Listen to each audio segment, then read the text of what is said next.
I love Final Fantasy games. I love the way Square Enix is always so unashamed to crank the heat to 500% and refuses to turn it back down. They always have some way of magically absorbing me into whatever ridiculous shit they had cooked up, for better or worse. I started as a wee boy when I was able to get my hands on a PS1, and my dad did some things, paid certain people to be able to play certain games. Chapter! In a bundle of games, he had also got totally legally was a copy of Final Fantasy VII, and from there they had their claws into me. You got 7, you got 8, you got 9, you got 10, 10 but not 10. You even got 12.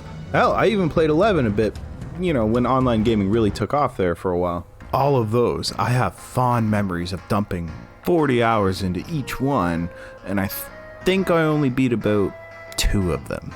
A lot of what made a Final Fantasy a game for the ages in my eyes was grit and a lot of charm. Needless to say, this got me curious about Final Fantasy XV being a game advertised for fans and first-timers. Although thinking about it, fans and first-timers just means, like, E for everyone, right? Yeah, cool. The basic premise of this game is you, Noctis, prince of the country of one city, and your 3 compatriots, Ignis, Gladio, and Prompto, embark on a journey to steal from your family's graves and fight atheists for the god crystal that they want to steal from you. But wait, the atheists kill your family and blow up your city. Oh, and they killed all the gods too, so now you gotta go have a talk with them. Then, you go to kill your great uncle for revenge and save the Earth. Naturally. The storyline, in broad strokes, is actually somewhat understandable to a degree. When you first start in the classic car pushing scene and a little beyond trying to collect the powers from kings of old.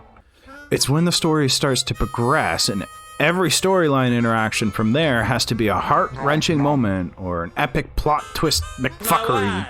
There are even cut parts of this game that are quite obvious when you are playing, and really jarring for the pacing and explaining what the fuck is even going on.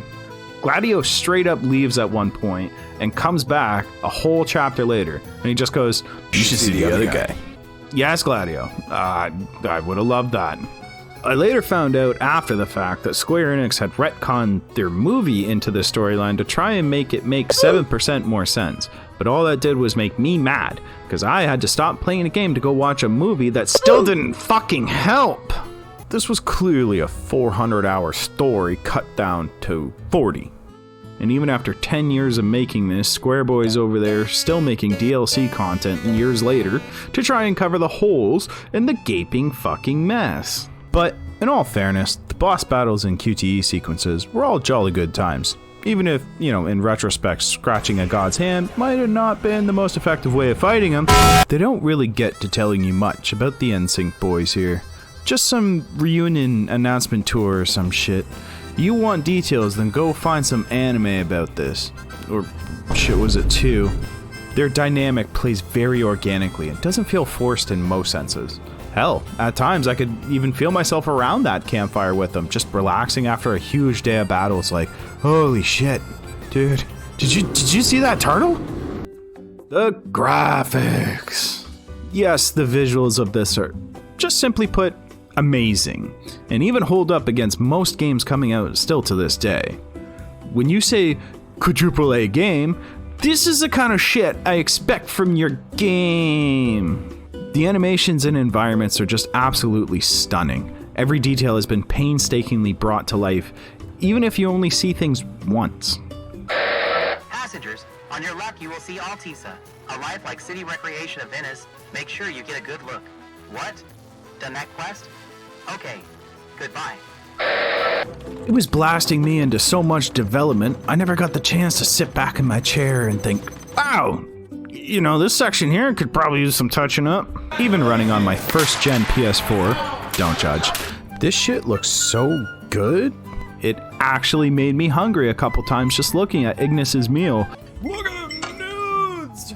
The downside to fine-tuning all aspects of my gaming experience, though, leads to some annoying problems along that line. Stupid stuff, like, why do I stop everything and clap a bit after every battle? Just fucking move! More on that soon. Real quick, let me ask you something. Does this sound like, sort of fight music to you?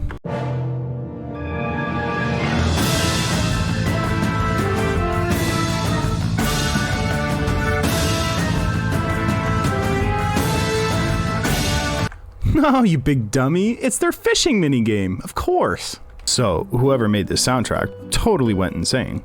And that's not even the end of it. So you can go around to almost every shop in the game and pick up CDs to play in the car that include most of the soundtracks from the previous games. This was a gift from Jesus that I didn't know I needed until I had it. Albeit they didn't include every song from the games for whatever reason, and that kind of hurt me a bit. But all in all, between the new and old, it really creates a type of synergy. Blasting through battles and towns with the new, and being able to choose your own rhythm with the old in driving mode. Square tapped right into the feeling of being on a long road trip with your buds, and you give that one guy the aux cord that everyone told you not to, but you thought maybe it'd be a good idea. It's a bad idea. I also like the headcanon that the sound producers were just so sick of redoing the classic ending victory theme. They were just like, no, fuck it, just make the actors do it.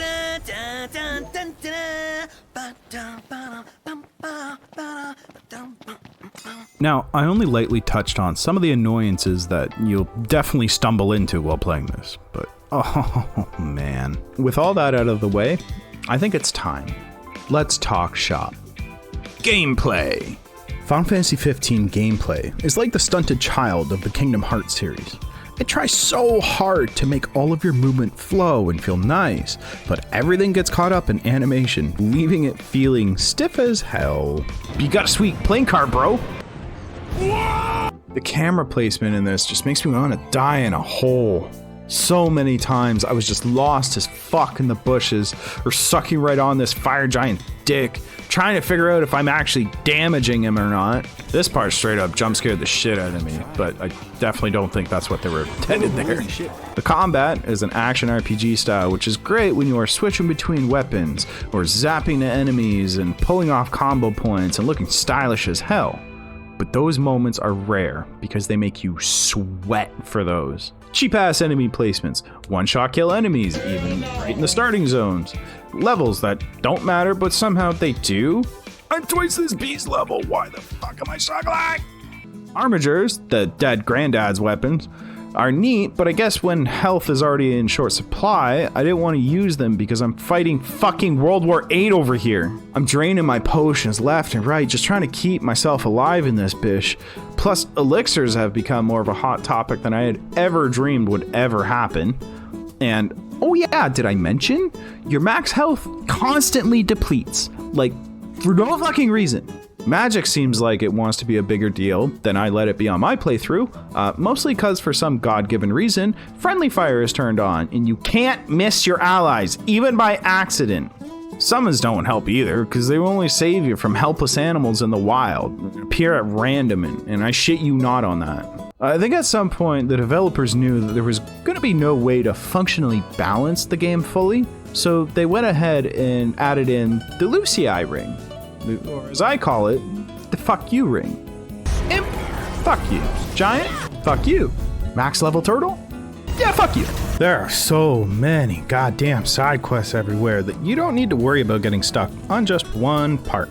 You don't have to choose to do most things until the game makes you, though.